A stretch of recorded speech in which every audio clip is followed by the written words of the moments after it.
খাগড়াছড়ির ধর্ষণের অভিযোগের পরেই মামলা ও মূল আসামিকে গ্রেপ্তার করা হয়েছে, যেখানে পুলিশের কোনো গাফিলতি নেই, কিন্তু উদ্দেশ্যমূলকভাবে ফুলিয়ে ফাঁপিয়ে পরিস্থিতি অস্থিতিশীল করা হচ্ছে বলে মন্তব্য করেছেন পুলিশের মহাপরিদর্শক বাহারুল আলম। মঙ্গলবার দুর্গাপূজায় আইনশৃঙ্খলা পরিস্থিতি নিয়ে পুলিশ সদর দপ্তরে আয়োজিত এক সংবাদ সম্মেলনে তিনি একথা বলেন। এরকম যদি হতো, পুলিশ মামলা নিচ্ছে না, কাউকে অথবা মামলা নিচ্ছে, এরপরে চুপচাপ বসে আছে, আসামি ধরছে না, মানে গাফিলতিটা কোথায় আমাদের? কেন এই জিনিসটাকে কেন এত বড় করা হচ্ছে?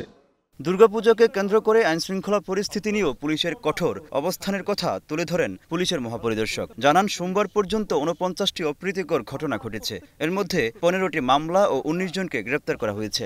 সাধারণ মাঝারি গুরুত্বপূর্ণ অতি পূজার বেলা আমরা এটা করতে চাইনি, মানে ইচ অ্যান্ড এভরি আমরা একবারে হাইয়েস্ট প্রায়োরিটি দিয়ে আমরা দেখতে চাচ্ছি আর কি, কেউই যেন লেফট আউট না হয়।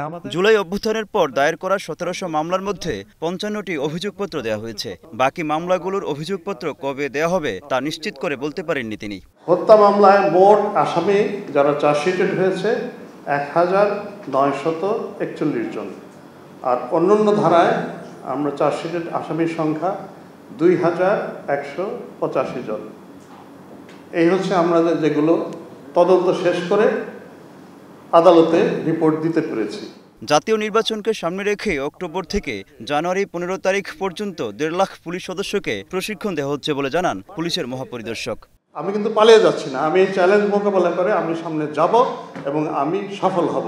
Mohammad Omar Faruk, star news, Dhaka.